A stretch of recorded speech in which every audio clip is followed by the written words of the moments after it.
a loan, there is a financial creditor and CD has created an interest in his favor. It's a secured loan. So Okay. whether during CIRP, secured creditor can take any action? Yeah, he got an option whether to relinquish or execute that right. No, that option is available under section 52, which comes in liquidation, not in CIRP. So Okay. during CIRP, he will not have this option to enforce his security interest. That is prohibited under section 14. Okay. Because section 14 is something you can equate it with a person lying in ICU. So you Okay. cannot disturb him, but he can disturb anybody. Right. Suppose the CD has to recover some money. So CD can initiate CIRP against the other person from whom he has to recover the money, but Okay. no CIRP can be initiated against him once he is into CIRP because he is already in Already in trouble. CIRP. No? Right. So no further action. Right. So first of all, we'll study section 14 and then we'll go with the case study. Fine, sir. Fine. Because 1 or 2 persons, they are traveling, they gave me the message that they will be watching the recording only. So let us first read section 14 and then we'll go on to the case studies. Because the case study which we are going to discuss is based on the provisions of section 14. So section 14 says, what it says, section 14. Moratorium.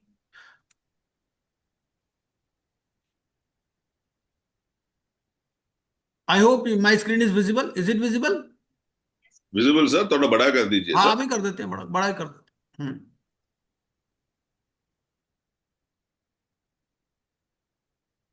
So section 14. Section 14 says, I hope now it is clear. है ना? Now it is better? crystal clear sir Yes. So section 14. Subject to the provisions of subsection 2 and 3 on the insolvency commencement date. So, what is this insolvency commencement date? I and C. ICU. Intensive care. So, he has been admitted to intensive care unit and no disturbance now. So, you can remember it like this. Subject to the provisions of subsection 2 and 3 on the insolvency commencement date, the adjudicating authority shall by order declare moratorium. So, there will be a moratorium for prohibiting all of the following, namely, number 1, institution of suits. Institution of suits means no new suit can be filed against this person who has been admitted into insolvency. Continuation of pending suits. If there are pending suits, they cannot be continued. Or proceedings. So there is a difference between suit and proceeding. So proceeding also cannot be filed. And there is no qualification whether it is criminal proceeding or civil proceedings. So both proceedings will be barred. Moratorium against the corporate debtor. Now the word used is against the corporate debtor. So it means whether action can be taken against the directors. Suppose director has done some criminal act. So whether, say under Companies Act. So whether or under Negotiable Instruments Act. So whether proceedings can be taken against the director, the answer is yes. But they are barred against the corporate debtor. Now you will ask me where it is written. It is written in section 14 proviso. So what it says? It says the provisions of subsection 1 shall not apply to such transactions as may be notified surety in a contract of guarantee to a corporate debtor. So if a person has stood as a guarantor for the corporate debtor, then action can be taken against him.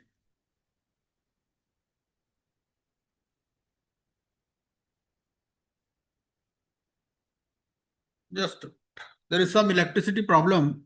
So I think I'll have to go downstairs. I'll go downstairs.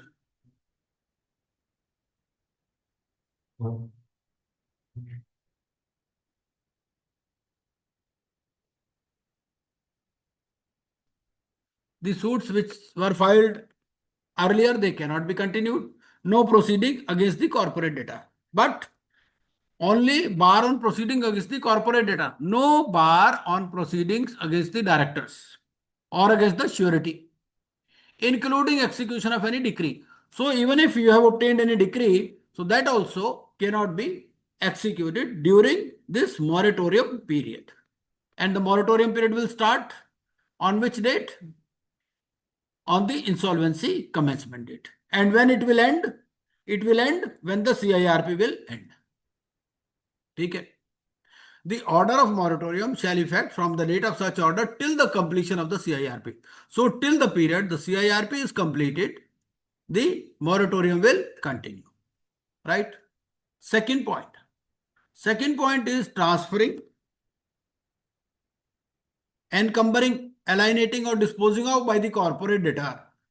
So during the period the CIRP is in progress, the CD cannot transfer, encumber, alienate or dispose of any of its assets or any legal right or beneficial interest therein. The bar here is on the corporate debtor. But you have to read this provision along with the provisions for which describe the responsibilities of the IRP or RP. So RP or IRP, they can naturally take interim finance and they can create security interest also. But the CD cannot transfer, encumber, alienate or dispose. That is the meaning. Any of its assets or any legal right or beneficial interest therein. Right? Third point, any action to foreclose, recover or enforce any security interest created by the corporate debtor. Now you just see the language. Here, they are not saying who is doing it, but say they any action. So any action to foreclose, recover or enforce any security interest created by the corporate debtor in respect of its property, including any action under SARFAESI. So SARFAESI they have specifically included here. So that means if the company has availed a secured loan, they have created a security interest. So even that security interest cannot be enforced during the moratorium period. Okay. Recovery of any property by an owner or lessor where such property is occupied by or in the possession of the corporate debtor. Suppose the corporate debtor is being run from rented premises. So now whether the owner or the lessor who has given this property on lease to the CD, whether he can get it vacated, the answer is no. So these are the four provisions. I hope now these are quite clear to you. इसमें कोई doubt है किसी को तो पूछिए पहले. Any doubt on this? No, sir. But now I have a question here. I have a question on 14.1d. So 14.1d says recovery of any property by an owner or lessor where such property is occupied by or in the possession of the corporate debtor. Now let us imagine a situation that CD is in possession of a property. Now CD is into insolvency. They are not paying the rent. But here they say that owner or lessor cannot take any action for the recovery of the property also. So now it is a question of double trouble for the owner or lessor. He is not being paid rent. He cannot take any action to recover. So what is the option available to such owner or lessor?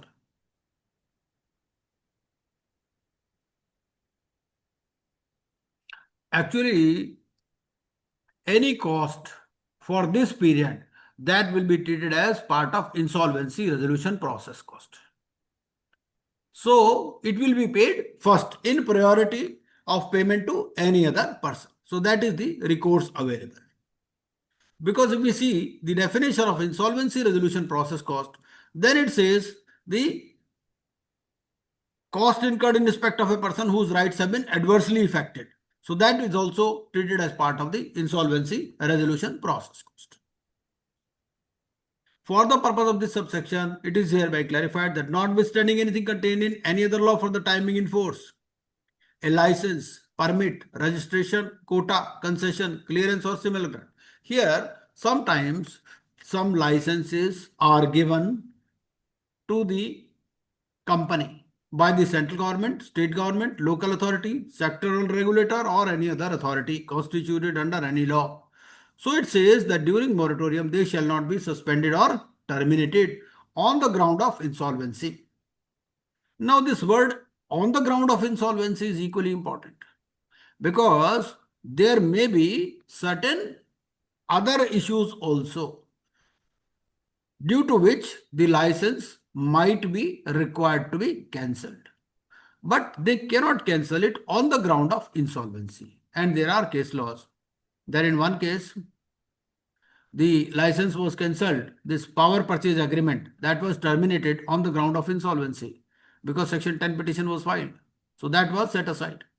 Second case was where there were some irregularities by the one of the airways. So in that case, they said that it is not on account of insolvency. So that they said that this aircraft services, they were terminated, the license was terminated even prior to the insolvency commencement date because of some other irregularity. So they said DGCA has the right. So that was the case. So it is equally important to read each and every word. So if it is simply on ground of insolvency, then it cannot be terminated. So then another condition is also there. There is no default in payment of current dues arising for the use or continuation of the license, permit, registration, quota, concession, clearance, or similar grant or right. So long as you go on paying the current dues, okay? Because the dues here are bifurcated into two portions. Number one, dues up to the insolvency commencement date. For that, you have to file a claim. And the dues after the insolvency commencement date, that you have to continue paying. Because if you are using a license and there are some dues occurring, so that means you are making use of the services. Yeah, no? Suppose it is a spectrum license. So that means you are providing spectrum services to the provider. You must also be charging something. So naturally, you also have to pay. I hope this point is also clear. हाँ जी देसाई जी clear है नहीं? Yes, sir. Yes, sir. है ना? Now, Yes. Yes, sir. another point, the supply of essential goods or services to the corporate debtor as may be specified shall not be terminated or suspended or interrupted during moratorium period. So they say, but here there is no qualification. यहाँ कोई qualification नहीं है कि on the ground of insolvency या you have to pay the current dues. So it simply says shall not be terminated or suspended during moratorium. Even if you pay, whether you pay or not, it is immaterial. इसमें ये कोई नहीं है कि current dues आपको payment करने हैं, but they will be treated as part of insolvency resolution process cost which is to be paid first. Now what are those essential goods और services? That is given in regulation number 32. So let us read regulation number 32 and see कि what are those goods और services. ये regulation number 32 है. Regulation 32 में क्या है? Electricity, water, telecommunication, information technology. To the extent they are not a direct input to the output produced or supplied by the corporate debtor. Illustration also they have given. Water supplied to a corporate debtor will be essential supplies for drinking and sanitation purposes only and not for generation of hydroelectricity. ठीक है? यहाँ तक clear है? Electricity is essential. हाँ बोलिए बोलिए. और अगर 2 महीने तक इलेक्ट्रिसिटी का बिल पे नहीं कर पाता आया, हाँ तो काट सकते बिजली. डिपार्टमेंट इलेक्ट्रिसिटी कनेक्शन काट सकती है? नहीं काट सकते, नहीं काट सकते, नहीं काट सकते. बट ऐसा अगर उसके पास पैसे हैं तो देने ही चाहिए ना उसको. अगर पैसे नहीं है तो नहीं काट सकते. फर्स्ट के अगर काटेंगे, देखिए ऐसा है, अगर माल भाई इलेक्ट्रिसिटी डिपार्टमेंट बोलेगा हमें कुछ नहीं पता इंसॉल्वेंसी का है नहीं है, वो फिर आपको एडजुडिकेटिंग अथॉरिटी के पास जाना. आप लड़ाई तो कर नहीं सकते उनसे. बट लॉ में क्या लिखा है? लॉ में ये लिखा है essential services, water, electricity, telecommunication, this you can not disconnect. ठीक है? एंड दिस, ये जहां पर भी है ना, हमें क्या है, हमें रीजनिंग से सोचना है. और हमें यह है कि what relief is provided to the other party. उसमें रिलीफ ये है कि this is treated as part of insolvency resolution process cost. तो सबसे पहले इसका पेमेंट होगा. ऐसा नहीं कि क्रेडिटर को पहले पेमेंट कर देंगे, इनको सबसे पहले पेमेंट होगा जब भी पैसा आएगा. कंपनी के पास, ठीक है। अनदर पॉइंट इज, अब देखो हमने क्या देख लिया इसमें, दो तीन चीजें देख ली। पहली बात, लाइसेंस परमिट कोटा जो कि किसी अथॉरिटी ने दिया है, उसमें क्या है, करंट ड्यूज आप पेमेंट करते रहिए, no issues. essential goods, whether or not you pay, cannot be terminated or suspended. Now third distinction, critical goods, where the IRP or RP or the case may be, considers the supply of goods or services critical to protect and preserve the value of the corporate debtor.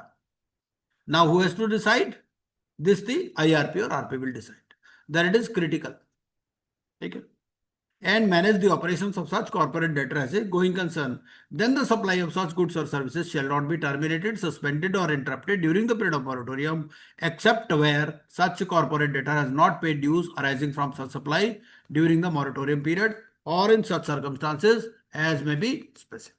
Right? So long as you go on paying the current dues, the supply of critical goods or services also cannot be interrupted or stopped. Take it. So these provisions shall not apply to transactions notified for a surety in a contract of guarantee to a corporate debtor. Okay? And this order of moratorium shall have effect from the date of such order till the completion of the CIRP period. Provided that, where at any time during the CIRP period, if the adjudicating authority approves the resolution plan under subsection 1 of section 31 or passes an order for liquidation, the moratorium shall cease to have effect from the date of such approval और liquidation order the case. ठीक है, तो section 14 is one of the very important sections जो कि हमने पढ़ा। इसमें पहले ये बताइए कि कौन कौन से एक्शन आप ले सकते हो, कौन कौन से एक्शन 14 में अलाउड है। भाई चाहे मॉरेटोरियम हो, moratorium shall not effect which actions? Number 1, any action against the directors, that is allowed. Only action is stopped against the corporate debtor, not against the director. Suppose a company has issued some checks, so those checks have been signed by the directors and now they remained unpaid. So now the person has filed an action under Negotiable Instruments Act. He has filed a criminal case, 138. Now the question here is whether you can take action against the company. The answer is no, because moratorium is there. Whether you can take action against the directors, the answer is yes. ठीक है, whether suppose there is a person who has stood as a guarantor to a corporate debtor, so whether you can take action against the guarantor, the answer is yes, है ना, specifically excluded. Whether you can terminate the any permit, license, quota during CIRP period,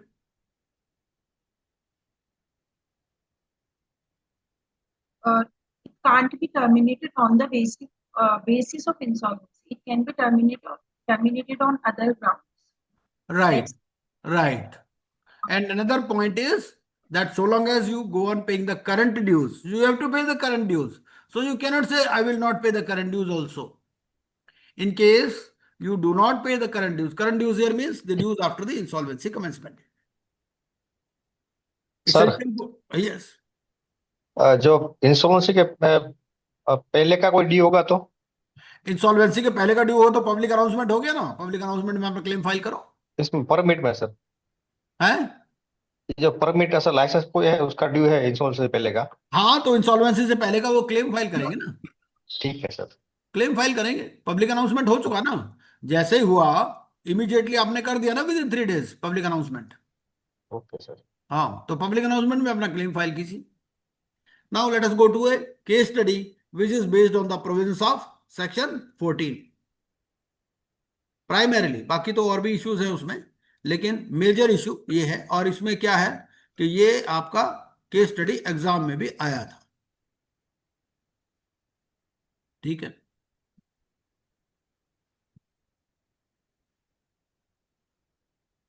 this is the case study. XYZ Limited having its corporate office at New Delhi and registered office in Noida. So the registered office is in Noida. ठीक है, अब ये NCLT वाला case कहां पर file होगा, jurisdiction कहां होगा, नोएडा। नोएडा होगा। ठीक है, तो यूपी में जहां पर भी मतलब जहां पर भी उसका एनसीएलटी होगा, जैसे एनसीएलटी इलाहाबाद में है तो एनसीएलटी इलाहाबाद में होगा, है ना। यूपी में जहां भी जुरिस्डिक्शन हो। पब्लिक अनाउंसमेंट कहाँ कहाँ करना है उसको? न्यू दिल्ली और मतलब नोएडा एंड न्यू दिल्ली। हाँ, नोएडा और न्यू दिल्ली, या अगर कहीं और भी प्लांट्स वगैरह है तो वहां पर भी कर सकते हैं। वो आरपी को decide, RP has to take a call. Registered office में तो करना ही करना है ना। रजिस्टर्ड ऑफिस के अलावा कहाँ करना है वो RP has to take a call. Company has taken loan from PNB New Delhi. Total outstanding loan of PNB is 19 lakhs, 95 lakhs, excluding interest of 15 lakhs up to 30th of June 2021. ठीक है। Now, the loan amount is 95 lakhs. So, can PNB file a petition under Section 7? कर सकते हैं नहीं कर सकते? 95 plus 50। हाँ जी, Yes, yes, total dues 95 are plus 50 exceeding होगा ना 1 crore. सर? क्या बोल रहे हैं? सर टोटल ड्यूज तो 1 करोड़ से ऊपर हो गया तो। हाँ, टोटल ड्यूज, क्योंकि क्या है वो डेट क्या मानता है, डेट में मानता है इंक्लूडिंग इंटरेस्ट ड्यू। डेट की अगर हम डेफिनेशन देखें तो वो मानता है इंटरेस्ट ड्यू, तो 95 प्लस 50। ठीक है। Company defaulted in payment of debt to PNB and bank filed CIRP petition under section 7 on 7th of August, the date of admission of the petition, public announcement was made. ठीक है। Admission हुआ आपका 7th of August। अब देखिए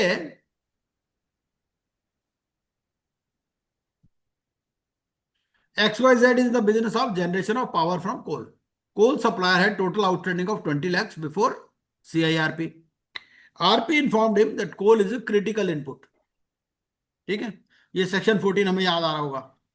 And the company is ready to clear the current dues, but the dues before CIRP date shall have to be claimed through filing claim form. RP ने उसको समझाया, देखो भाई हमारी कंपनी CIRP में है, ठीक है, करंट ड्यूज हम दे देंगे, पुराने वाले आपको क्लेम फाइल करना।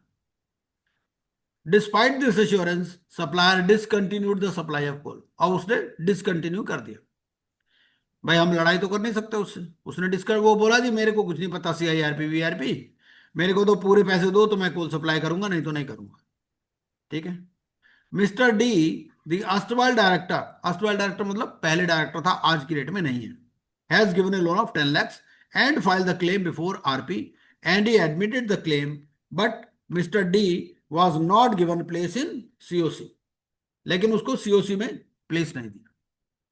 Mr. X, one of the creditor having outstanding of 15 lakhs, filed claim on 25th November, but the RP did not admit the claim।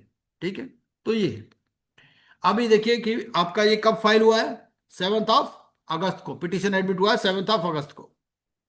तो हमारा रेगुलेशन 12 क्या कहता है? रेगुलेशन 12 ये कहता है कि you have to admit the claim by 90th day, you have to file the claim. पहले तो पब्लिक अनाउंसमेंट में ही कर देना है, पब्लिक अनाउंसमेंट में within 14 days of the public announcement you have to file the claim, है ना। In the public announcement there is the last date, they mention the last date as 14 days from the date of the insolvency commencement date. उसके बाद में regulation 12(1) कहता नहीं आप file कर सकते within 14 days due to some reasons, तो आप 90 days तक फाइल कर लीजिए। अभी थोड़ा रिसेंट चेंज आ गया, वो चेंज भी हम इसमें देखेंगे। ठीक है, तो दीज आर दी फैक्ट्स। तो पहला फैक्ट कि जो जुरिस्डिक्शन है that is as per UP, as per registered office. Second, while ascertaining the date, जो ड्यू अमाउंट है we have to include the interest also. अच्छा, अगर ये ऑपरेशनल डेट होता तो उसमें भी हम इंटरेस्ट इंक्लूड करते या नहीं? सपोज आप पीएनबी नहीं होकर के कोई सप्लायर होता, सप्लायर ऑल्सो कैन फाइल, तो उस केस में हम इंटरेस्ट इंक्लूड करेंगे या नहीं करेंगे? सर अगर इंटरेस्ट रेट ऑफ इंटरेस्ट उसके इनवॉइस में मेंशन किया हुआ हो तो फिर तो इंटरेस्ट इंक्लूड कर सकते हैं। नॉर्मली ऑपरेशनल क्रेडिटर में इंटरेस्ट हम अलाउ नहीं करते हैं, है ना। तो जो बेसिक अमाउंट होता है उसी पर ही चलते हैं। तो with which authority petition for CIRP can be filed? NCLT Prayagraj Allahabad, है ना, वहां पर ही NCLT। Now is A right in accepting the CIRP application? A ने एक्सेप्ट कर लिया, 95 lakhs प्रिंसिपल था और 15 lakhs इंटरेस्ट है,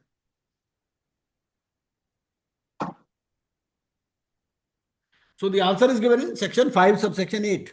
So we can open section 5 subsection 8 also. So if we read section 5 subsection 8, what it says? निशा जी पढ़ सकती हैं आप सेक्शन 5 सबसेक्शन 8 क्या बोलता है? Yes, sir. क्या बोलते हैं?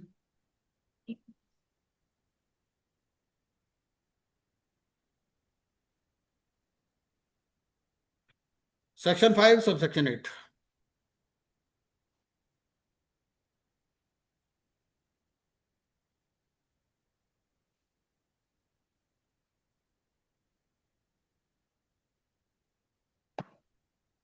आप पढ़िए. मैं स्लाइड तक नहीं पहुंच पा रही हूँ.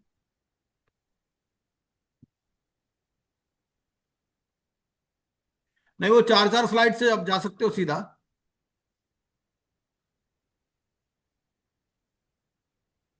मैं आपको यही बता देता हूं.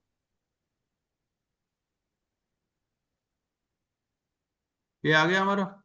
ठीक है, ये चल रहा है ना 15. हम सेक्शन 5 सबसेक्शन 8 पर चलते हैं.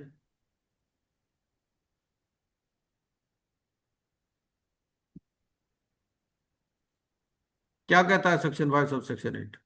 Financial debt means a debt along with interest if any. ठीक है, तो 5(8) में क्या लगा? Debt along with interest. तो यहां पर हमारा जो है ये date along with interest.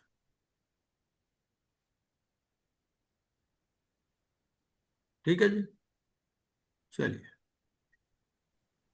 Sir, one query. Yes please. If there is a contract for between the operational creditor and CD, हाँ that interest is chargeable. See, if Right. there is a contract, in that case, what happened? if it is actually normally in supplies they do not consider interest in normal supplies. Yeah, but in suppose if there is a perpetual contract for supply of some goods for a period of 1 year, okay? ठीक है. हाँ, और in between अगर dispute आ जाता है और अगर agreement में लिखा है कि भाई interest would be chargeable, in that case whether to calculate interest and add it और नो, वेदर टू कंसिडर और not. If it is as per the terms of the agreement, you can consider interest. But Okay. if there is a dispute, then application cannot be filed in IBC. अगर dispute है फिर तो कोई बात ही नहीं है. नहीं, डिस्प्यूट नहीं है समझो, लेकिन हाँ. ये I am talking about the principal, I mean disputed amount. So whether interest is no, I'm talking about the disputed amount. While deciding the threshold limit of 1 crores, so हाँ. whether interest is to be calculated and added or not, to be considered or not, No, not to be calculated. not to be calculated. Okay, हाँ. In case of operational creditor, ठीक है, normally it is not considered. ठीक. In case of financial creditors also, interest may not be specified. Suppose interest is not specified, then they will not consider, except in case of home buyers. In case of home buyers, they will calculate interest at the rate of 8% per annum. But ऐसा भी हो सकता है ना कि company has taken a loan, but there is no stipulation regarding interest. So then also interest will not be considered. Okay, है ना? ठीक है. So is A right in accepting the CIRP application? The answer is yes. Default of loan including interest is in excess of 1 crore. अच्छा exactly 1 crore होगा तो क्या होगा? अगर exactly 1 crore हो जाए तो क्या होगा? फिर ले लेगा एप्लीकेशन एक्सेप्ट होगा या नहीं होगा, या 1 crore से ऊपर होना चाहिए? नहीं, एक्सीडिंग 1 करोड़, हैं? एक्सीडिंग 1 करोड़ से तो नहीं होगा ना. एक्सीडिंग 1 crore नहीं है. 1 crore and above, sir. Yes. Section 4 क्या बोलता है? यहां पर है ना इन एक्सेस ऑफ 1 crore, लेकिन वहां पर क्या बोलता है? वो बोलता है shall not be more than 1 crore. ठीक है, तो 1 crore एग्जैक्ट होगा तो भी कंसिडर हो जाएगा.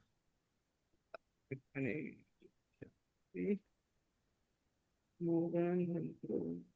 Supplier stop the supply of coal. Is it correct? Supplier बोला भाई देखो ऐसा है, मुझे तो पूरे पैसे दो, मेरे को कोई मतलब नहीं तुम्हारी CIRP चल रही है, क्या चल रहा है क्या नहीं चल रहा. तो क्या आंसर होगा? बट आरपी बोल रहा है कि देखो भैया करंट ड्यूज ले लो, पुराने वाले के लिए क्लेम फाइल कर दो. तो आरपी ठीक है या सप्लायर ठीक है? Sir, RP is correct. हाँ. So after moratorium, the supply of critical goods cannot be stopped provided current dues are cleared. ठीक है, तो section Sir, I have 14. a small doubt, sir. Yes, please. Sir, suppose, I mean, the supplier has an agreement with the corporate debtor that in case he is not able to pay, it entails certain amount of interest. तभी नहीं होगा, sir. क्या मतलब? What is your question? The supplier Hmm. earlier has an agreement with the corporate debtor Hmm. that in case there is a delay in making payment, he has to pay some interest. Yes, if it is as per the terms of the agreement, then that can be factored in. Right, sir. Ah. But normally such conditions are not there in case of operational credit. Normally supply में कहाँ होता है interest interest? अगर है as per terms of agreement तो ठीक है, हो जाएगा फिर तो. नहीं, कभी कभार ऐसा होता है sir, the supplier must be, I mean, supplying, I mean, the worth would be very high. So Right. तब मुश्किल हो जाता ना सर. हाँ. Now whether erstwhile director is a related party or not. भाई इसमें क्या है? There was an erstwhile director. That means he was a director earlier, but as on date he is not a director. So in that case, whether it is a related party or not. No. No, he is not a related party. बिल्कुल सही. Whether an erstwhile director can be a member of COC? The answer is yes. Because sometimes, actually, the concept here is, the concept of COC is that only unrelated financial creditors can be members of COC. ठीक? So, sometimes directors also give loan to the company. So, director can also be a member of the COC. If he was a director in the past, not now. But if he is currently also a director, then he will not be a part of COC, being a related party. ठीक? Sir, in past, do we need to see a time frame? Means, if he was a director 6 months back of CIRP or 1 year back, is there any time frame? There is no time frame as such, actually, but for the purpose of calculating these PUFE transactions, avoidance transactions, so any transaction done with him during the past 2 years will be considered. That And- is a different view. So PUFE is a different view. But Right. for deciding a related party, is there any time frame? Of No. For deciding a related party, there is no such time frame. So as on the insolvency commencement date, you have to consider whether it is a related party or not. But naturally, your lens will be more focused on with a person who was director, say some time back. Say he was a director 2 months back or 6 months back or 1 year back. So then naturally you will see his transactions with him with a magnifying glass. And that is for the PUFE transactions. But otherwise, he is not a related party. He was a related party in the past. And that is relevant only for the purpose of PUFE transactions.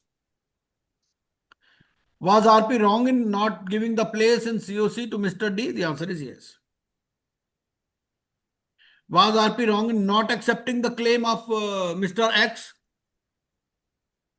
Actually, here the question is that the date of COC is 7th of August. Okay? And he has filed his claim on what date? Let us see. कौन सी date को claim file किया इसने file किया 25th of November 2021. So that means after 90 days. So now, suppose a person does not file a claim within 90 days, then what is the provision? So let us see that provision also. That is given in regulation number 12. Regulation number 12 and 13 answer this. So let us go to CIRP regulation number 12 and 13. ठीक है, ये regulation number 12 और 13 देख लेते हैं एक बार quickly. तो because there is a change here, अभी रिसेंटली इसमें चेंज आया है, तो let us see this change.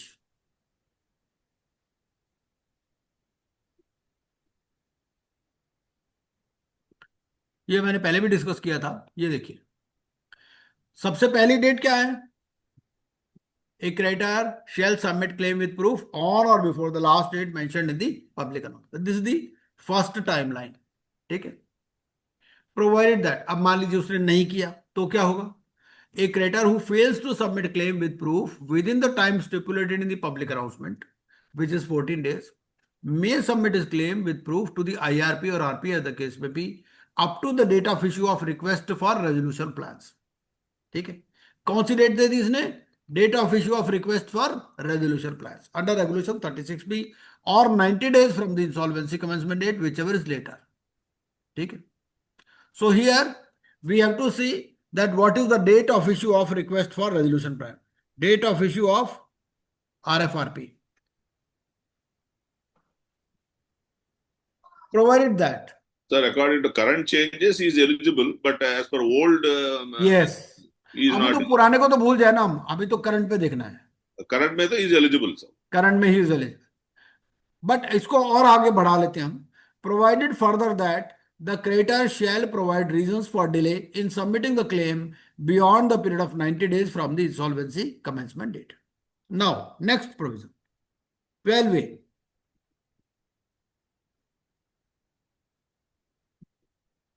The IRP or RP, as the case may be, shall verify every claim as on the insolvency commencement date within 7 days from the last date of receipt of claims and thereupon maintain a list of creditors containing names of creditors along with the amount.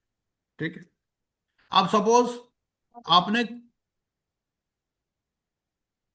Collate नहीं किया, where the IRP or RP as the case may be does not collect the claim after verification, he shall provide reasons for the same. In the event that claims are received after the period specified under sub-regulation 1 of regulation 12. 12(1) में क्या लिखा? 12(1) में लिखा सबसे पहले तो आप 14 days में कर दीजिए, अगर नहीं कर सकते तो date of issue of RFRP और 90 days whichever later तब तक कर दीजिए. अगर तभी भी नहीं किया तो क्या होगा, वो यहां लिखा हुआ है. वो क्या कह रहा है कि up to 7 days before the date of meeting of creditors for voting on the resolution plan. Last entry यहां पर है. What was the reason for this amendment? The reason for this amendment was that the adjudicating authority was being inundated with claims. जिसका claim admit नहीं होता था वो adjudicating authority के पास पहुंच जाता था. अब उन्होंने क्या लगा दिया, इसके ऊपर आरपी और सीओसी के ऊपर लगा दी जिम्मेदारी, भाई आप ही कर लो इसको. कब तक लास्ट डेट दे दी? 7 days before the date of meeting of creditors for voting on the resolution or the initiation of liquidation as the case may be. The IRP or RP as the case may be shall verify all such claims. Mandatory कर दिया, shall verify, और उसको दो categories में बांटेगा, acceptable और non acceptable. ठीक है, the IRP और RP as the case may be shall intimate the creditor. ये नजर आ रही ना स्क्रीन आपको, है ना? हाँ जी सर. Sir, yes, sir. है ना? The IRP or RP as the case may be shall intimate the creditor within 7 days of categorization thereof and provide reasons where such claim has been categorized as non-acceptable for collation. भाई दो, या तो acceptable होगा या non acceptable होगा. अगर non acceptable है तो रीजंस देगा, है ना? और put up the claims categorized as acceptable and collated by him to the committee in its next meeting. जो कमेटी की नेक्स्ट मीटिंग होगी उसमें रखेगा, for its recommendation for inclusion in the list of creditors and its treatment in the resolution plan if any. ठीक है, and submit such claims before the adjudicating authority for condonation of delay and adjudication wherever applicable. ठीक है, तो अब आपको ये point clear हो गया कि भाई कब तक वो लास्ट कर सकता है. सबसे पहला 14 days, then 90 days और the date of issue of RFRP whichever is later. उसके बाद में भी up to 7 days before the date of meeting of creditors for voting on resolution plan और initiation of liquidation. लेकिन इसमें क्या होगा, एक्सेप्टेबल या नॉन एक्सेप्टेबल करेगा. अगर एक्सेप्टेबल होगा तो कमेटी के सामने रख देगा और he shall file application for condonation of delay. और अगर नॉन एक्सेप्टेबल है तो फिर he shall provide reasons for the same, और फिर वो एडजुडिकेटिंग अथॉरिटी के पास चला जाएगा अपने आप, जो क्लेमेंट है. ठीक है, अब हम दोबारा अपनी केस स्टडी पर आ जाते हैं. अब ये देखिए एक और पॉइंट है इसमें कि जो date of issue of RFRP है वो क्या है, दैट इज ऑल्सो इंपॉर्टेंट, है ना? अभी हमने प्रोविजन पढ़ा कि भाई date of issue of RFRP तक भी आप क्लेम ले सकते हो. और date of issue of RFRP क्या होती है हमारी, वो कितनी डेट है वो भी देख लेते हैं। वो हमारा रेगुलेशन 40A में दे रखी है। रेगुलेशन 40A क्या बोलता है, issue of RFRP has to be made within 105 days. बहुत ज्यादा फर्क नहीं है, समझ रहे हो आप। Date of issue of RFRP is T+105। तो आपको यहां से 105 डेट देख लीजिए, 105 कितने दिन में होता है, ये 105 से भी ऊपर है, ठीक है। ये आपके हो रहे हैं 108 डेज। भाई 7 अगस्त से आप काउंट करो, आप ये वाला 7 अगस्त वाला डेट छोड़ दोगे, ठीक है। 7 अगस्त डेट छोड़ करके आपके अगस्त में कितने दिन होते हैं, तो 24 डेज तो आपके अगस्त के हो गए, सितंबर के हो गए 30, अक्टूबर के हो गए 31, नवंबर में आपके हो गए 25। तो कितने दिन हो गए आपके, 110 दिन हो गए, ठीक है। आपको मैक्सिमम कितना दिन अलाउड है, T+105। तो it is even before the date of issue of RFRP, ठीक है। सही है, क्लियर है।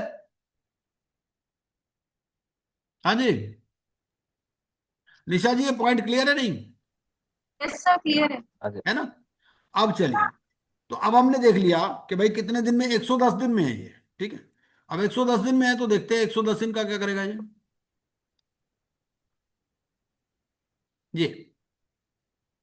ये भी देखो मैंने लिख दिया, ये कर दिया ना चेंज इसमें, ये मैंने नए के हिसाब से चेंज कर दिया इसको। Date of issue of request for resolution plan is T+105। Date of receipt of claim is T+108 days, ठीक है। 108 क्या, बल्कि 110 हो गया इसका, 25 को आया ना, तो 7 छोड़ दो, 24 सितंबर अक्टूबर 110, ये 110 दिन हो गए इसके, बल्कि 108 क्या, 110 हो गए। तो hence RP rightly did not accept the claim. उसके बाद में भी, अब आपको ये देखो, ये हमने लिख भी दिया रेगुलेशन आपका 13(1) भी। उसके बाद में वो क्या करेगा, उसके बाद में अब वो उसको एक्सेप्टेबल कर भी सकता है और नहीं भी कर सकता, but he has to give reasons, है ना। बियॉन्ड दिस डेट, भाई यहां तक तो उसको एडमिट करना ही करना है, T+105 तक। लेकिन T+105 के बाद में अगर वो एक्सेप्टेबल नहीं मानता तो he has to provide reasons, और एक्सेप्टेबल मानता है तो he has to put it before the CoC. लेकिन उसमें भी लास्ट डेट क्या है, 7 days before the date of voting on the resolution plan और the date of initiation of liquidation, ठीक है। ये रेगुलेशन का रेफरेंस मैंने इसमें दे दिया जो अभी अभी हमने पढ़े हैं, ठीक है। इसको छोड़ देते हैं।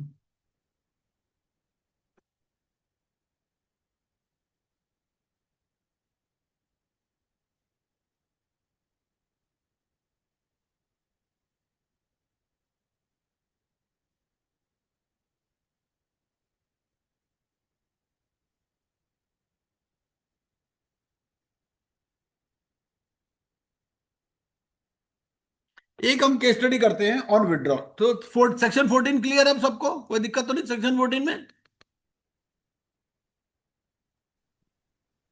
Yes sir. अभी नेक्स्ट हम करते हैं सेक्शन 12 में।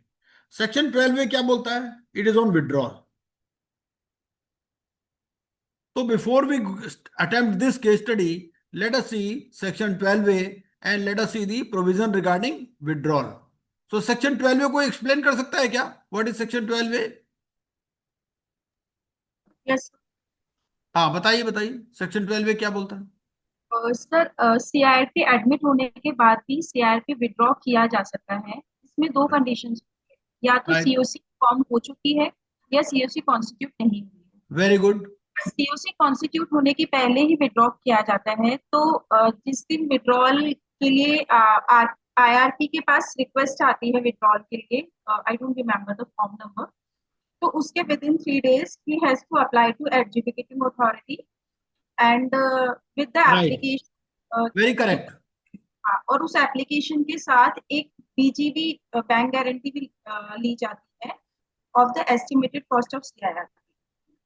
और जिस दिन एडजुडिकेटिंग अथॉरिटी से ऑर्डर आ जाता है उसके within few days, exactly date नहीं पता मुझे, उसके विद इन फ्यू डेज में वो जो भी कॉस्टिंग होती है वो सीआरपी अकाउंट में कैश डिपॉजिट करवा दी जाती है और वहां से सीआरपी विड्रॉ हो जाती है।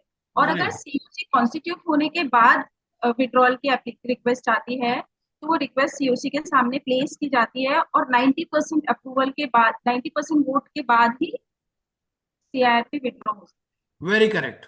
सो सेक्शन 12 में बहुत छोटा सेक्शन है, 2 लाइन का सेक्शन है। क्या बोलता है? And there is only one regulation, but important है, कई बार पूरी केस स्टडी इसके ऊपर आ जाती है। तो 12 A, withdrawal of application admitted under section 7, 9 और 10, the adjudicating authority may allow the withdrawal of application. यहां लिखा है वर्ड मे का मतलब डिस्क्रिशन है एडजुडिकेटिंग अथॉरिटी के पास। एडमिटेड अंडर सेक्शन 7, 9 और 10 on an application made by the applicant. एक बहुत इंपॉर्टेंट चीज है कि एप्लीकेशन कौन देगा? एप्लीकेशन हमेशा एप्लीकेंट ही देगा, चाहे सीओसी फॉर्म हो गई हो उसके बाद में भी एप्लीकेशन एप्लीकेंट को ही देनी है, सीओसी नहीं ले रही, ना एप्लीकेंट ना आरपी लगा रहा एप्लीकेशन। एप्लीकेशन कौन लगाएगा? Applicant, with the approval of 90% voting share of the committee of creditors in such manner as may be specified। और इसका रेगुलेशन नंबर है रेगुलेशन 30A।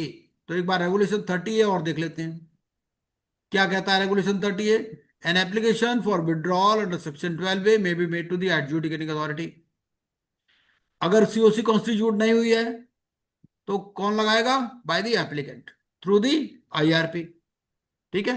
और after the constitution, after the constitution कौन लगा रहा है? तो भी एप्लीकेंट ही लगा रहा है through IRP, provided that where the application is made under clause B after the issue of. तीसरी स्टेज कौन सी है कि भाई आपने invitation for expression of interest मतलब फॉर्म जी भी इशू कर दिया और एडवांस स्टेज पर आप पहुंच गए, now you want to withdraw, the applicant shall state the reasons justifying withdrawal after issue of such invitation.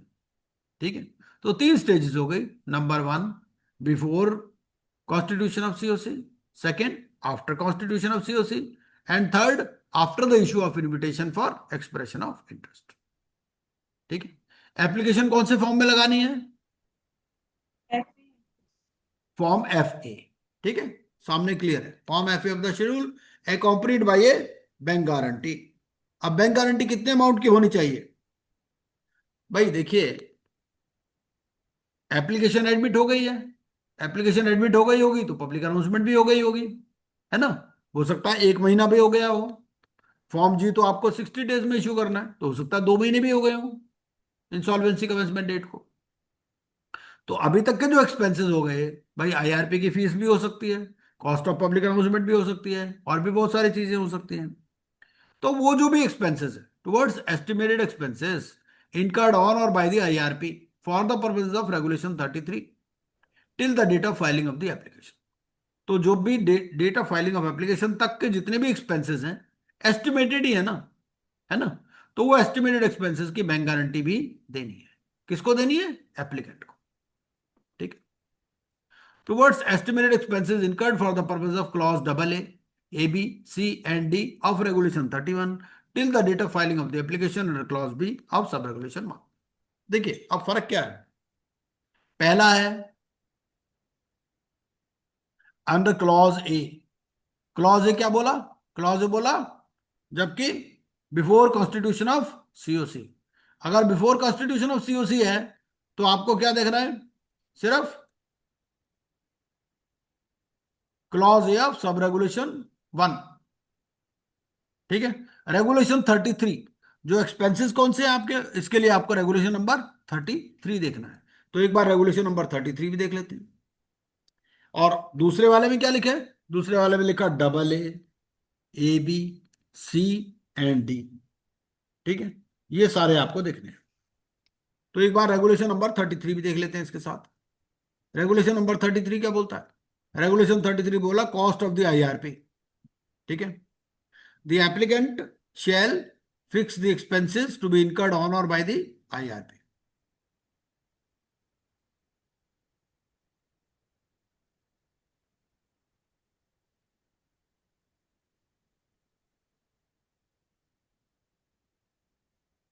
जी 31 में है ये, है ना। तो insolvency resolution process cost amount due to the suppliers of essential goods और सर्विसेज, ठीक है।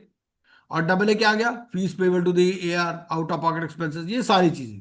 भाई इनमें से बहुत सारे एक्सपेंसेस हो गए होंगे ना, तो ये एक्सपेंसेस का आपको बैंक गारंटी देना है, ठीक है।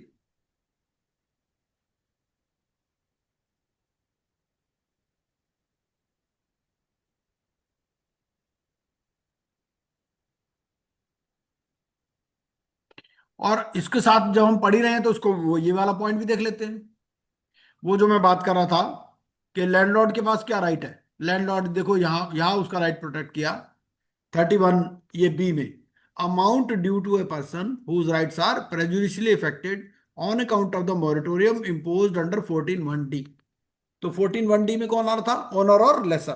तो ऑनर और लेसर का जो अगर कोई अमाउंट है तो वो यहां पर आ जाएगा इंसॉल्वेंसी रेजोल्यूशन प्रोसेस कॉस्ट के, ठीक है।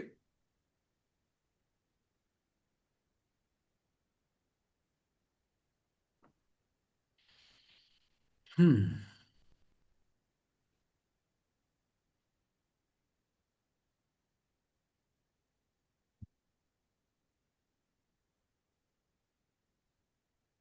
ये 38, ठीक है, चलिए।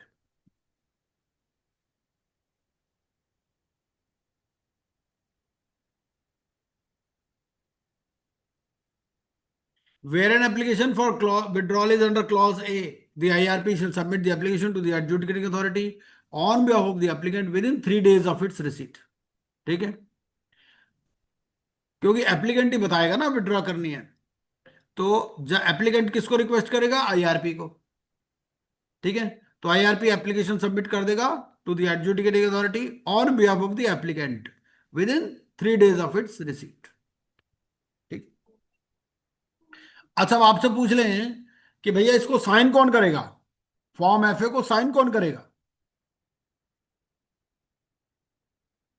फॉर्म एफए को देख लिए, सिग्नेचर ऑफ एप्लीकेंट, एप्लीकेंट ने साइन करने हैं इसको, ठीक है।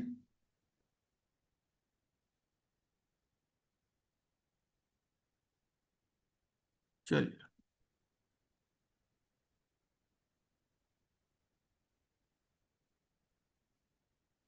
where an application for withdrawal is under clause B, clause B मतलब after constitution of COC, the committee shall consider the application within 7 days of its receipt। तो committee के लिए कितना टाइम है, 7 days of its receipt।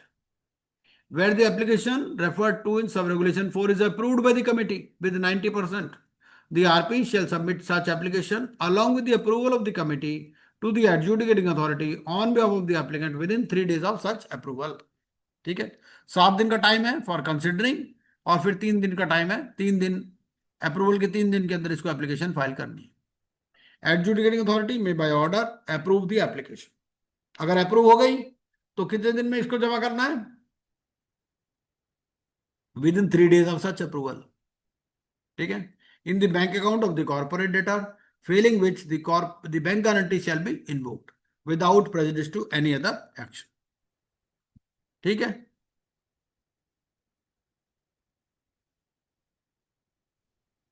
तो ये हमारा regulation 30A हो गया।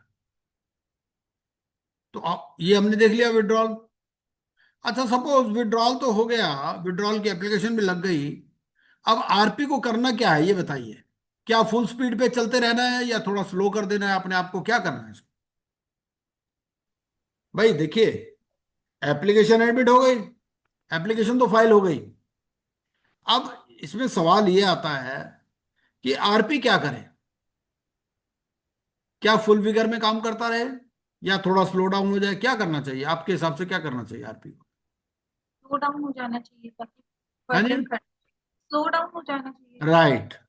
तो उसको मेजर कोई डिसीजंस नहीं लेने हैं, क्योंकि क्या होता है नॉर्मली अप्रूव हो जाती है एप्लीकेशन, और आजकल तो एडजुडिकेटिंग अथॉरिटी इसको जल्दी अप्रूव करती है। तो ये हमारी केस स्टडी है based on the provisions of section 12A, ये एग्जाम में आ चुकी है। वो पहले वाली जो केस स्टडी दी थी वो भी एग्जाम में आ चुकी थी। An application was filed under section 9 of the IBC by Kotal Bank. It was admitted against the CD, ABC. Before constitution of the COC, A settle, क्योंकि होता क्या है देखो, 12A की एप्लीकेशन फाइल कब होती है, नॉर्मली पेमेंट हो जाती है। भाई एप्लीकेशन एडमिट हो गई, सीडी पेमेंट कर देता है। अगर सीडी ने पेमेंट कर दी, बट अब आप ये देखो कि भैया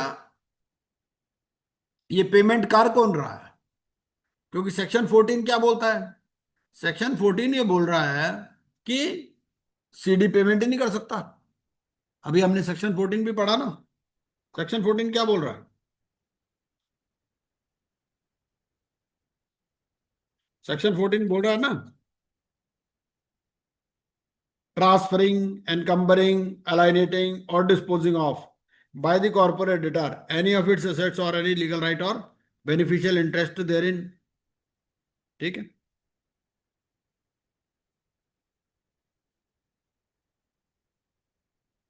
Settlement agreement was signed and form FA was submitted to the IRP on October 12.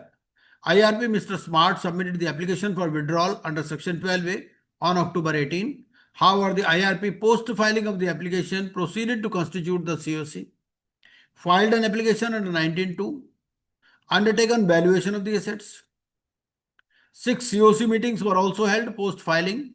Mr. Smart incurred a cost of 8 million rupees. The A passed orders on May 30th, 2022 and allowed closure of the CIRP process, disallowed substantial part of expenses incurred by the IRP. The A also passed some adverse remarks against the conduct of Mr. Smart. ठीक है, तो based on the above facts, please answer the following questions.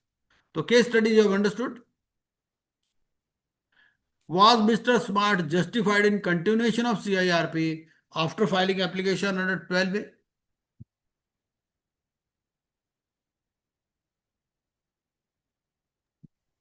B. क्या होना चाहिए इसमें? No, sir. So the answer is no. He should have sought directions from A on continuation of CIRP. Because application under 12A is an end to the process. भाई देखो एक किस्म से CIRP खत्म ही हो रही है ना, and therefore it is illogical to continue with CIRP after filing 12A application. Normally क्या होता है 12A का मतलब क्या है, 12A का मतलब जो CIRP वो end हो गया प्रोसेस, है ना। Mr. Smart is aggrieved on disallowance of CIRP cost by A. Was A justified in disallowing?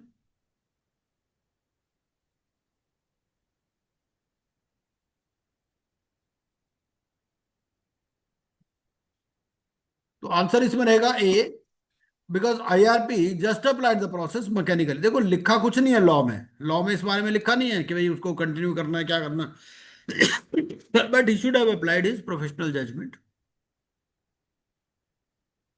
Why were there adverse remarks by A against Mr. Smart? A. Yes.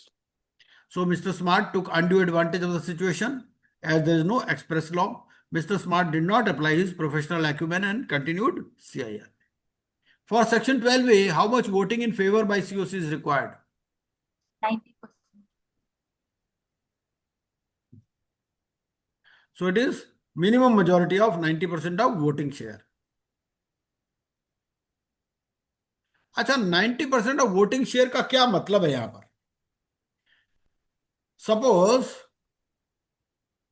से there are 4 members in the COC, ठीक है, एक minute हम एक example ले लेते हैं इसमें।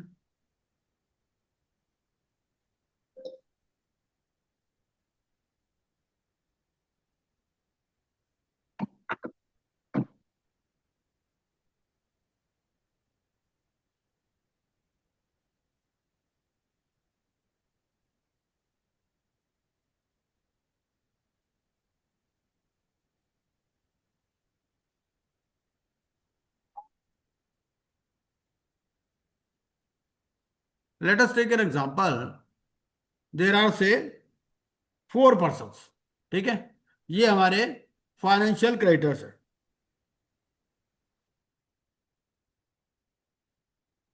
ये ए है, एक minute,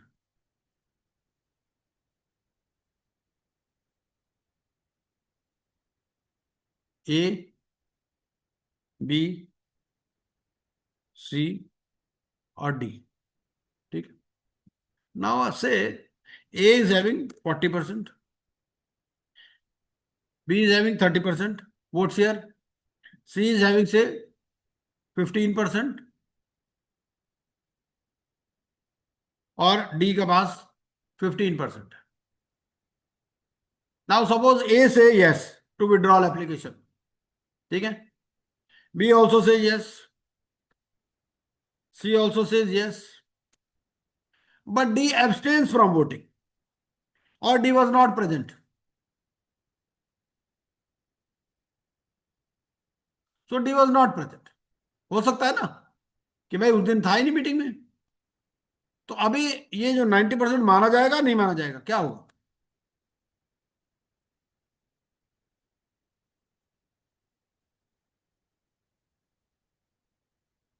this is vote share. ठीक है, ये वोट शेयर हो गया हमारा.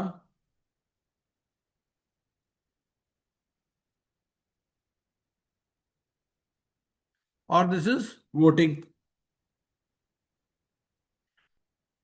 तो अब बताइए ये रेजोल्यूशन पास हुई या फेल हुई, क्या हुआ? बी का वोटिंग शेयर कितना था? हैं? बी का वोटिंग शेयर कितना था? डी का 15% है. तो फिर तो नहीं माना जाएगा। नहीं, ये रेजोल्यूशन पास हुआ नहीं हुआ, क्या हुआ? सर नहीं हुआ क्योंकि इसके लिए 90% वोटिंग चाहिए। हाँ, तो हमें 90% सिर्फ जो प्रेजेंट है उसका नहीं देखना है, टोटल का देखना है हमारे को. सपोज वो नहीं आया तो उसके लिए वोटिंग विंडो ओपन रखी जाएगी. ठीक है, वोटिंग ऐसा होता है ना, sometimes what happens is that sometimes members come to the voting, but suppose a banker has come, तो banker says that I am not able to take the decision right now, so I will have to seek permission from my regional office और head office, है ना. तो in that case voting window is kept open. ठीक है, हम section 12 में दोबारा पढ़ लेते हैं एक बारी. सेक्शन 12 में क्या लिखता है? सेक्शन 12 में लिखता है voting share of the committee of creditors. ठीक है, ये नहीं लिखता दोज प्रेजेंट. अगर प्रेजेंट के बारे में होगा तो वो लिखेगा या those who have cast their vote, जैसे 25A में लिखा हुआ है.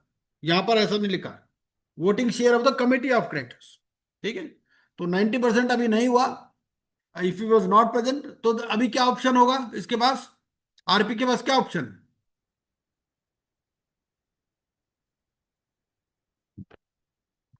आप suppose you are an RP, आपके पास ये सिचुएशन आ गया.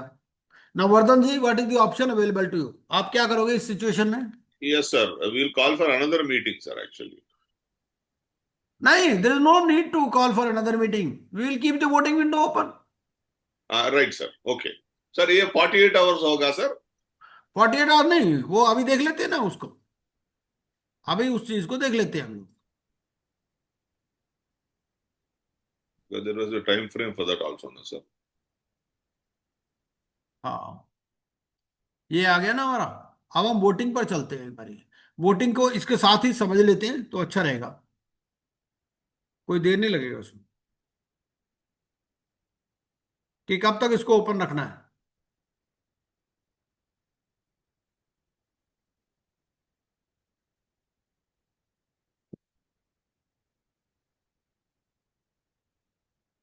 वोटिंग,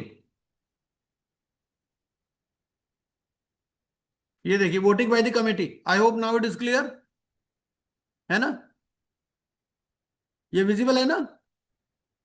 Visible है, sir. Voting by the committee.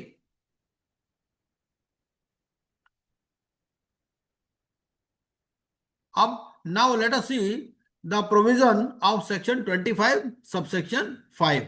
The resolution personal shall circulate the minutes of the meeting by electronic means to all members of the committee and the AR if any within 48 hours and seek, ये वाला जो this is important for us, जो हम point discuss कर रहे थे, seek a vote of the members who did not vote at the meeting, है ना, on the matters listed for voting by electronic voting system in accordance with regulation 26, where the voting shall be kept open from the circulation of the minutes for such time as decided by the committee which shall not be less than 24 hours and shall not exceed 7 days. ठीक है, ये भी recent amendment आई है.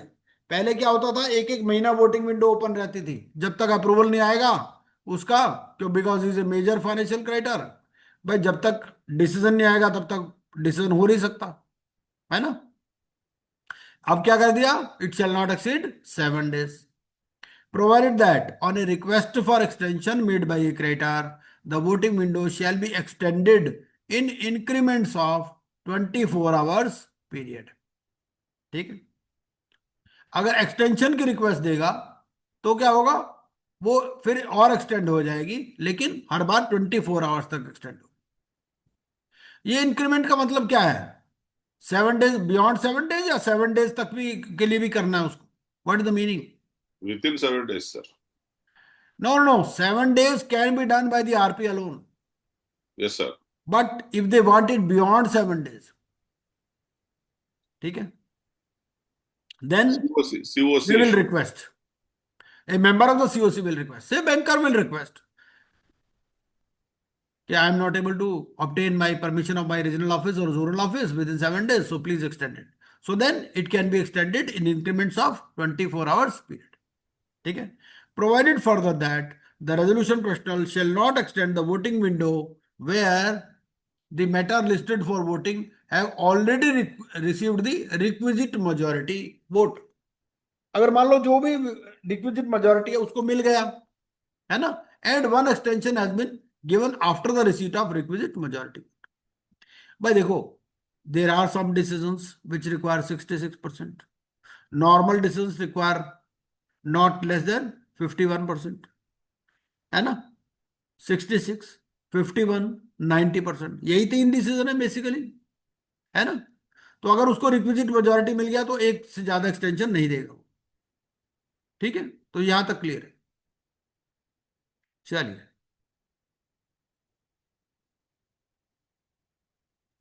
अब दोबारा चलते हैं हम लोग अपनी केस स्टडी पर. तो दिस इज 90%. अगर 90% वोटिंग नहीं मिलेगा तो वो क्या करेगा, उसको एक्सटेंड कर देगा पीरियड को, है ना, 7 days तक कर देगा. 7 days से अलावा अगर बाद 7 days के बाद भी करना है तो फिर 24 आवर्स का इंक्रीमेंट में करेगा. ठीक है, और अगर रिक्विजिट मेजोरिटी मिल गई तो एक बार से ज्यादा एक्सटेंशन नहीं देगा. ठीक है, चलिए, दिसाई जी क्लियर है, समझ में आ रहा है ना जो बोल रहा हूं, हाँ जी सर, है ना, क्लियर है ना. Clear clear sir. Yes. हाँ, 124 for section 12A, how much value of bank guarantee is required. Value of bank guarantee कितना होना चाहिए, Estimated cost of हाँ, IRP. Estimated cost. ठीक है, तो ये हमारा एस्टिमेटेड कॉस्ट का होगा.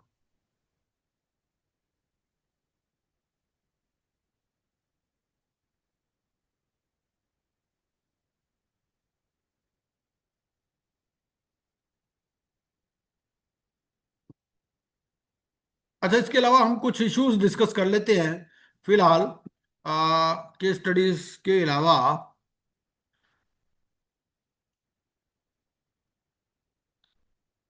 हम दोबारा एक बार कोड पर चलते हैं.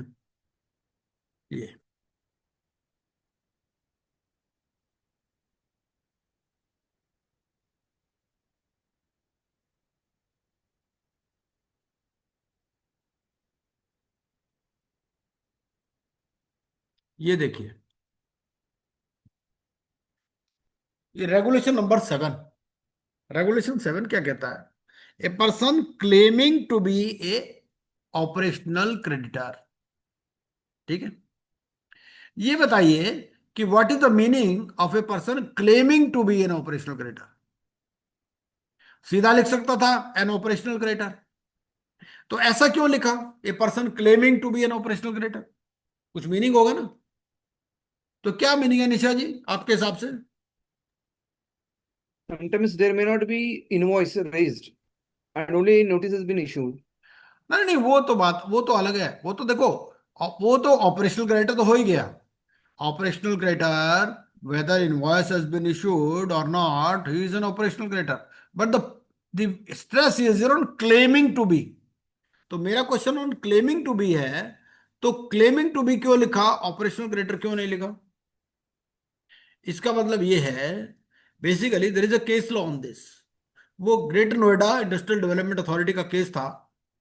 उस केस में क्या हुआ कि जो greater Noida industrial development authority थी, उन्होंने अपना क्लेम भरा एज फाइनेंशियल क्रेडिटर। ठीक है। आरपी ने बोला you are an operational creditor, है ना, you file your claim as operational creditor. उन्होंने अपना क्लेम फाइल नहीं किया। ठीक है। आरपी ने क्या किया, क्लेम कंसिडर ही नहीं किया।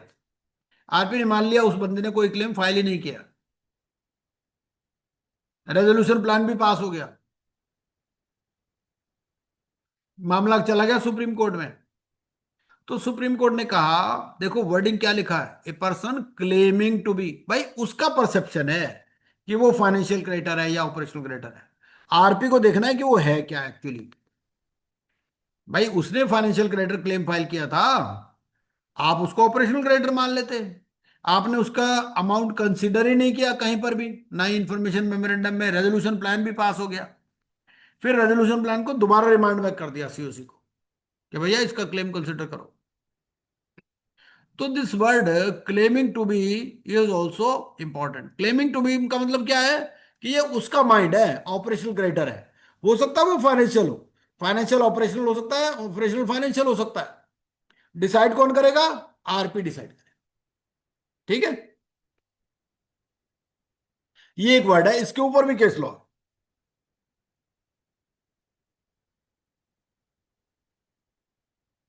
अच्छा, now suppose there is a public announcement.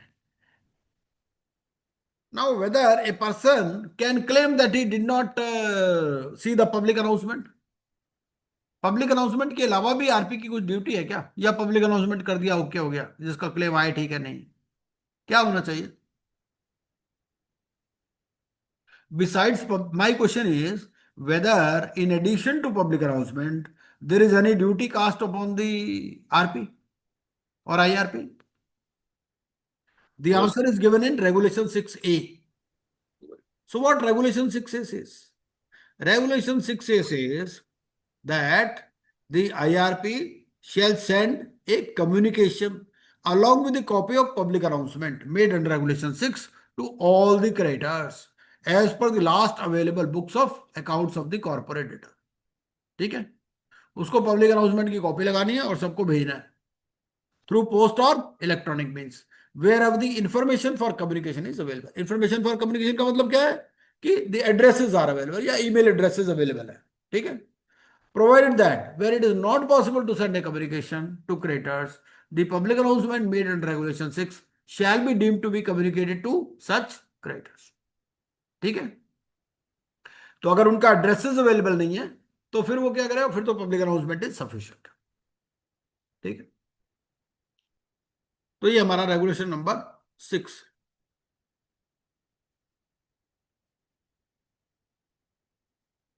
अच्छा, हैंडिंग ओवर पोजीशन में, हैंडिंग ओवर पोजीशन में आप ये देखिए, ये एक इंपॉर्टेंट है 3A, रेगुलेशन नंबर 3A। ये थोड़ा चेंज आया है, नया रेगुलेशन है 3A। Suppose the premises of the corporate data are locked. ठीक है, प्रीमिसेस लॉक्ड है। अब आरपी क्या करेगा बताइए, आप आरपी हो, you have been appointed as RP, अब प्रीमिसेस उसके लॉक्ड है। You have to paste the notice on the door and take Panchanama of two of the neighbors. Sir. Usually, generally, that is the procedure, sir. हाँ, नहीं अब मान लीजिए, but अच्छा चलो ठीक है, दूसरा सिचुएशन लीजिए, दूसरा सिचुएशन ले लीजिए कि corporate data is not available. ठीक है, but factory is there, so in that case what you will do, factory है, एसेट्स भी है, बट मैनेजमेंट कोई नहीं है वहां पर। किसी से पूछा सिक्योरिटी गार्ड से, बोला वो तो जी जेल में है या they have fled the country. Then वो हमारा की मैनेजरियल पर्सन KMP कोई रहता ना सर, उनको देना पड़ता sir. So in that case he will, IRP will prepare a list, है ना। सो ये जो रेगुलेशन नंबर 3 है, regulation 3 is a recent addition. इसमें क्या होता है? They are envisaging two situations. Number one, when management is available. Second, when management is not available. अगर मैनेजमेंट अवेलेबल है तो उनको एक लिस्ट बना करके देंगे एज पर बुक्स कि भैया ये वाले हमारे को कस्टडी एंड कंट्रोल दीजिए of those assets and records. Second situation is management is not available. फिर क्या करेंगे? ये दो इंडिपेंडेंट विटनेसेस को लेंगे और उन विटनेसेस के साथ में एक लिस्ट बना लेंगे जो भी एसेट्स और रिकॉर्ड्स अवेलेबल है. क्योंकि if you move an application letter seeking cooperation from the adjudicating authority, तो आपको ये लिस्ट दिखाना पड़ेगा कि यू रिक्विजिशन दैट डेटा या यू रिक्विजिशन दैट एसेट और रिकॉर्ड और आपको नहीं मिला. ठीक है, तो ये पॉइंट इंपॉर्टेंट है इसमें. लास्ट वाला पॉइंट देख लेते हैं, पॉइंट नंबर 6. पॉइंट नंबर 6 क्या बोलता है? ये बहुत इंपॉर्टेंट है. 6 बोलता है ये, an application made under subsection 2 of section 19 in respect of failure to provide any asset or record. देखिए होता क्या है कि आरपी पहुंच जाता है किसके पास? एडजुडिकेटिंग अथॉरिटी के पास, कि भैया हमें कोई रिकॉर्ड नहीं मिला. तो वो क्या करना पड़ेगा? Shall show presence of such asset और record in the notice of requisition. तो आपको ये प्रेजेंट करना, आपको ये शो करना पड़ेगा वहां कि आपने वो एसेट या रिकॉर्ड रिक्विजिशन किया था और वो एसेट या रिकॉर्ड आपको नहीं मिला. And absence of such asset और record in the list of assets and records taken in custody and control. ठीक है, तो ये इंपॉर्टेंट चीज. एक्सेस टू बुक्स तो ठीक है. Sir, I have a small doubt, sir. Yes please. Sir, suppose the management, they have closed shop. See, दो तीन साल पहले they have closed shop. अभी CARP का आया, तब क्या करना सर? भाई ऐसा है ना, उस केस में आप क्या करोगे? उस केस में आप एडजुडिकेटिंग अथॉरिटी से लोगे. एडजुडिकेटिंग अथॉरिटी को बोलोगे आप भाई या तो पुलिस प्रोटेक्शन में, अगर अब सपोज ताला लगाया है लेकिन फैक्ट्री है तो ताला तुड़वा दोगे आप. नहीं, that premises also they have sold it to somebody, sir. Okay, हाँ. Then in that case what you will do is, देखिए ऐसा होता है कि भाई ये process, let us go to the background of the case. Suppose a company took a loan of say 100 crores. ठीक है, so now that information must be available with the bankers. Bankers के पास तो होगा ना कुछ record. Yes, sir. Yes, sir. है ना? Yes, sir. बैंकर के पास कुछ हो सकता है, प्रॉपर्टी का भी रिकॉर्ड हो. हाँ, उसने वही किया गारंटी सर, दिया था. वही करके फ्रॉडुलेंट ट्रांजैक्शन बोल के आई मीन आइए वो क्या लगा. करेगा? वो ना सबसे पहले बैंकर से रिकॉर्ड मंगाएगा. Yes sir. बैंकर से वो पूरा 2 साल का ट्रेस कर लेगा उसके अंदर यस कि सर. भैया पिछले 2 साल में क्या हुआ है क्या नहीं हुआ है कि नहीं. Normally 2 साल का तो what करना ही they ना. do is, they open in 2-3 other banks, वहां से ट्रांजैक्शन कर लेते हैं सर. हाँ नहीं वो ठीक है, वो तो जो भी है, बट आजकल तो सारा पैन लिंक्ड है ना. Yes sir. पैन नंबर से तो लिंक्ड है. पैन नंबर तो दिया ही होगा ना, कंपनी का ही पैन नंबर होगा. Yes sir. हाँ, तो वो तो इनकम टैक्स अथॉरिटीज के पास भी जा सकते हैं. पहले देखिए there could be different approaches. सब देखिए होता क्या है, suppose it's a section 7 application. So section 7 application is normally filed by the bankers. So bankers have that information that on what basis they give the loan. है ना भाई? कोई security होगा, कोई डायरेक्टर का गारंटी होगा, वहां से कुछ लिंक मिल जाएगा उसको.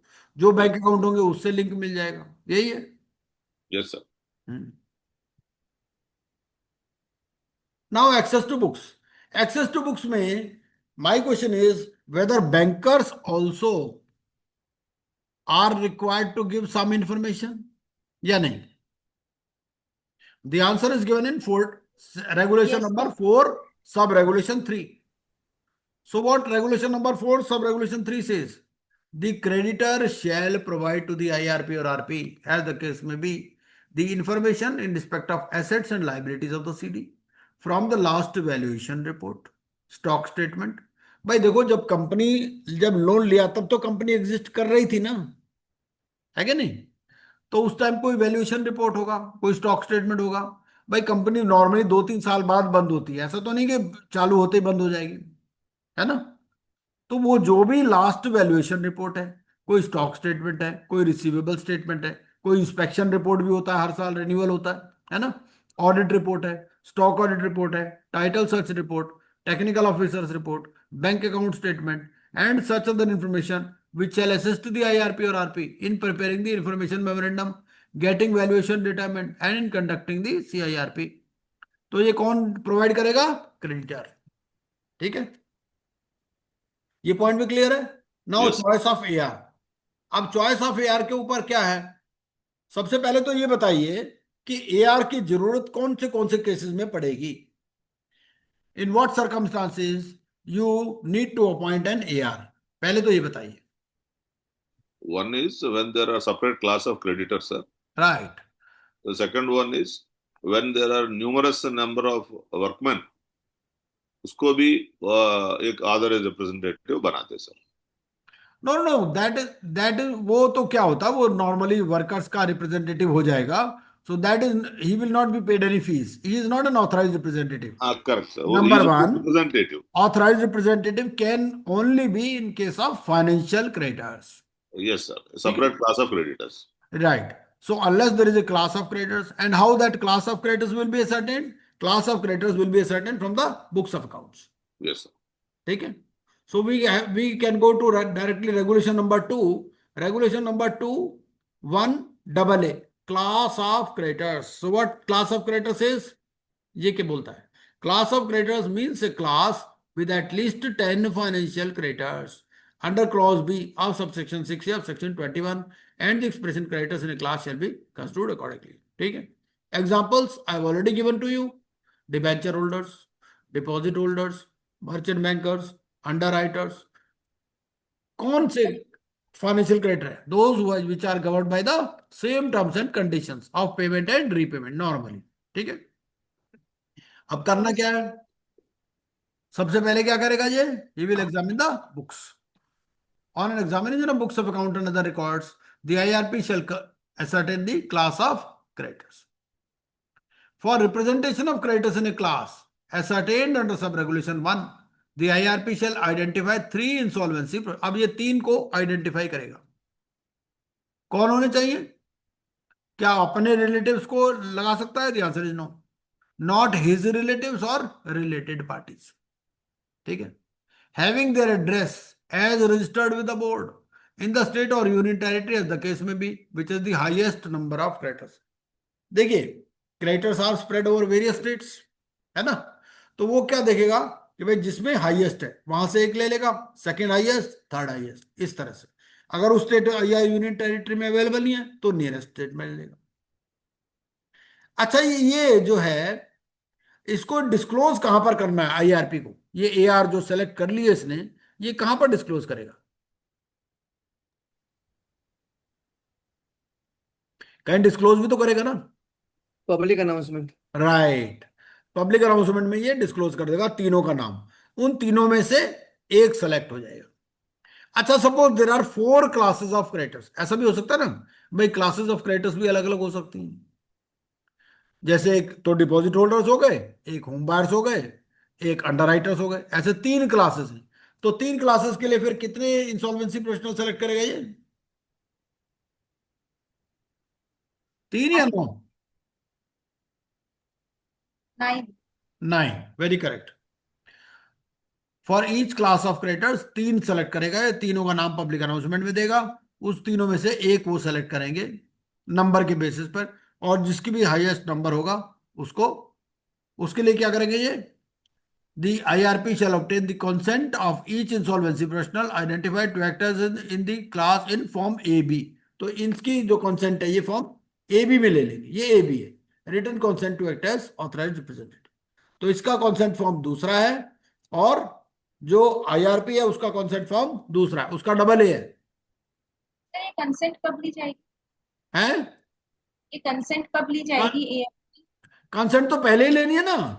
कंसेंट Public को announcement कंसेंट लेकर के ही पब्लिक अनाउंसमेंट में नाम देना है इसका। कंसेंट जैसे लेने कि आपके के CIRP का ऑर्डर आता है, your first step would be to taking consent of AR। Right, और क्या? आपको पब्लिक अनाउंसमेंट ही करनी है। हाँ, पब्लिक अनाउंसमेंट से पहले ही कंसेंट लेगा ना। वो तो इलेक्ट्रॉनिकली सब चीजें हो जाती है ना। कंसेंट पहले लेकर गई तो अब अगला राजी नहीं है उसके लिए, तो कैसे उसका नाम दे देगा? तो पहले उससे कंसेंट लेगा ना। तो कंसेंट लेकर के ही तो पब्लिक अनाउंसमेंट में नाम देगा, ऐसे ही किसी का नाम तो नहीं छाप सकते ना पब्लिक अनाउंसमेंट में।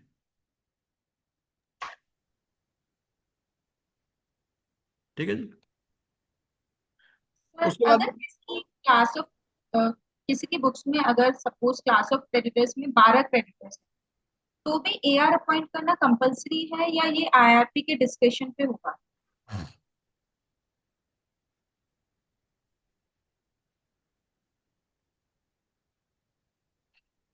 ये तो कंपलसरी है। कंपलसरी करना ही होगा। हाँ करना ही होगा, लिखा है ना। शैल, शैल लिखा word, shall ascertain, shall identify, shall obtain the consent, word shall use किया गया, मैंडेटरी है। और अगर उसमें से 11 में से सिर्फ 9 लोग ही अपनी क्लेम फाइल करते हैं, बाकी तो claim he file, in that case? नहीं, क्लेम फाइल करना अलग बात है। वो तो देखो, पहले पहले तो उसको देखना है कि क्लास बनती भी है कोई या नहीं। हाँ। ऐसे तो नॉर्मली क्या होता है कि ये क्लास बनाते ही तभी हैं, बहुत ज्यादा होते हैं तभी होते हैं, जैसे होम बायर्स के केस में होता है, डिपॉजिट होल्डर्स के केस में, डिबेंचर हाँ, होल्डर्स के केस इसलिए में। बस मैं ये जानना चाह रही हूँ कि नॉर्मली अगर सपोज अनसिक्योर्ड क्रेडिटर्स उसकी बुक में पे हमें 11 या 12 क्रेडिटर्स दिखते हैं, तो इन दैट केस क्या होगा, उसको जरूरी है, एआर? बनाना है, बनाना है, हाँ। हम तो बनाएंगे। बात वो तो क्लेम व्लेम की तो बात की बात है ना, तो पब्लिक अनाउंसमेंट में देना है हमारे को। अगर 10 है क्रेडिटर जिनका सेम टर्म्स एंड कंडीशंस है, जैसे डिस्ट्रीब्यूटर हो सकते हैं, फाइनेंशियल होने चाहिए लेकिन ऑफिशियल नहीं। तो फाइनेंशियल क्रेडिटर्स, आपका क्वेश्चन सिर्फ इतना ही है कि अगर 10 हैं तो जनाना जरूरी है या नहीं है, या भाई ऐसे तो फिर 10 के बाद तो कोई लिमिट ही नहीं है ना, ऐसे कोई कह देगा 12 पे जरूरी है, 50 पे जरूरी है, कितने में, तो 10 या उससे ज्यादा है तो जरूरी है। एक इससे रिलेटेड कॉन्सेप्ट आती है फैसिलिटेटर की, तो वो फैसिलिटेटर वाली कॉन्सेप्ट और देख लेते हैं। कोई बता सकता है कि फैसिलिटेटर क्या है इसमें? जो एआर और क्लास ऑफ क्रेडिटर्स के बीच में कम्युनिकेशन करवा है, अगर राइट, नंबर ज्यादा हो। बिल्कुल बिल्कुल। तो ये कॉन्सेप्ट है फैसिलिटेटर की। और वो किस केस में जरूरी होगा, कितने होने चाहिए उसके लिए? More than 100? हाँ, exceed 1000, where the number of creditors in a class exceed 1000, तभी ये फैसिलिटेटर अपॉइंट होंगे। और एक एआर पे कितने फैसिलिटेटर हो सकते हैं मैक्सिमम? 5। ठीक है, इट शैल नॉट एक्सीड 5। और इनकी फीस कितनी होगी? फीस होगी 20% of the fees of AR. अच्छा, एआर सर को भी ना, एआर को भी दो तरह से फीस मिलती है। कैसे फीस मिलती है? देखो, एआर दो तरह की मीटिंग करेगा। पहली मीटिंग अपनी जो क्लास ऑफ क्रेडिटर है उनके साथ में मीटिंग करेगा। दूसरा, जो वो सीओसी मीटिंग में जाएगा, सीओसी मीटिंग की उसको अलग फीस मिलेगी। जो अपने क्लास ऑफ क्रेडिटर के साथ मीटिंग करेगा उसकी फीस अलग मिलेगी। और पर सीओसी मीटिंग वो दो मीटिंग कर सकता है। ठीक है, और उसकी फीस कितनी कितनी है वो भी यहां पर है।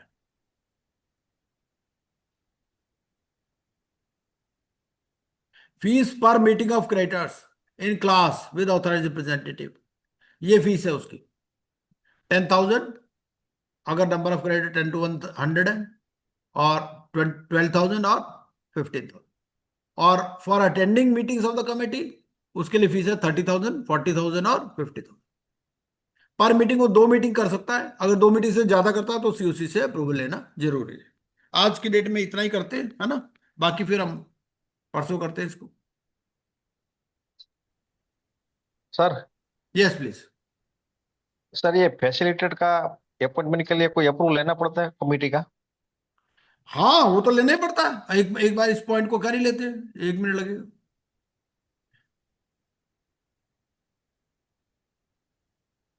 यहां पर थे ना ये। देखिए, सबसे पहली बात, क्या फैसिलिटेटर हर केस में अपॉइंट कर रहा है? The answer is no. आपको किस केस में अपॉइंट करना है? अगर आपका जो क्लास ऑफ क्रेडिटर में क्रेडिटर है कितने, 1,000 से ज्यादा। 1000। ठीक है, ये अपॉइंटमेंट ऑफ फैसिलिटेटर कहां पर दिया हुआ? Regulation 16C, where the number of creditors in a class exceed 1,000, committee में, कमेटी डिसाइड करेगी डायरेक्ट द IRP और RP अदर केस में भी टू अपॉइंट एन इंसॉल्वेंसी, ये भी इंसॉल्वेंसी प्रोफेशनल होना चाहिए, ठीक है। ठीक है सर। इसमें सर 66% या 51% कमेटी का The approval? appointment of facilitator shall be considered only if, after the first meeting of the committee, a subclass comprising of at least 100 creditors of the total number of creditors in a class request, ये request करेंगे, पहली COC meeting हो जाएगी, पहली COC meeting के बाद में एक सब क्लास, भाई पहली बात तो ये कि जो क्लास ऑफ क्रेडिटर्स है, number of creditors in a class 1000 से ज्यादा होने चाहिए, तभी फैसिलिटेटर अपॉइंट होगा। अब उस 1000 में से 1000 तो रिक्वेस्ट करेगी नहीं, तो वो कह रहे हैं कितने मिनिमम रिक्वेस्ट करे, 100 या, है ना, out of the total number of creditors they request for inclusion of an agenda item, total 5 से ज्यादा नहीं हो सकते, और फीस 20% होगी। Committee may replace the facilitator on the recommendation of a majority of the members of the subclass, और इसको replace अगर करना होगा तो majority of members of the subclass पे कर सकते हैं, ठीक है। ठीक तो बेसिकली ये कौन अपॉइंट कर रहा है, ये वही अपॉइंट कर रहे हैं, क्लास ऑफ क्रेडिटर्स ही अपॉइंट कर रहे हैं बेसिकली, क्योंकि रिप्लेस कौन कर रहा है, रिप्लेस भी रिकमेंडेशन किसकी है, majority of the members of the sub class, ठीक है। तो नेचुरली यही अपॉइंट भी यही करेंगे, इसकी अपॉइंटमेंट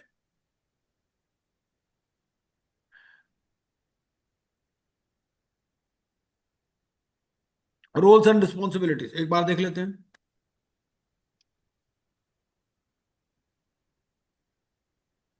अब आपका नेक्स्ट क्वेश्चन ये हो सकता है कि भाई एडजुडिकेटिंग अथॉरिटी को इसके बारे में बताना है कि नहीं बताना।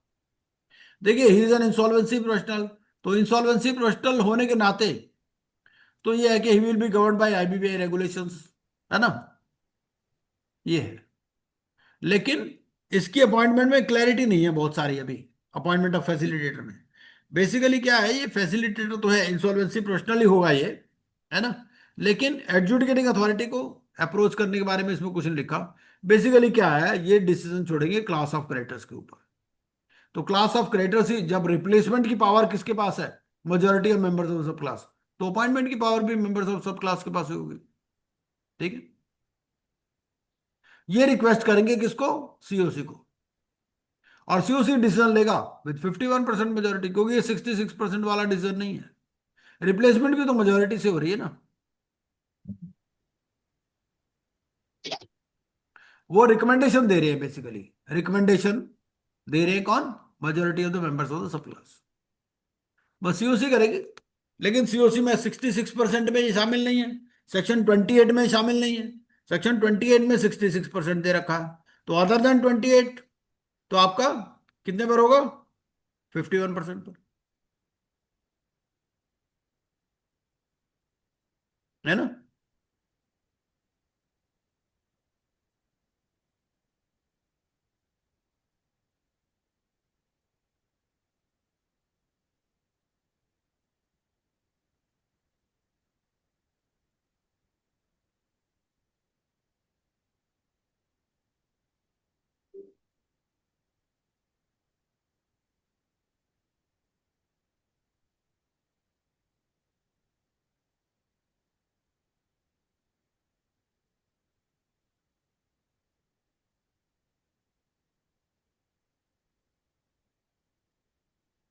ठीक है जी, और कोई क्वेश्चन आपका ऑन फैसिलिटेटर, क्योंकि नई कॉन्सेप्ट है।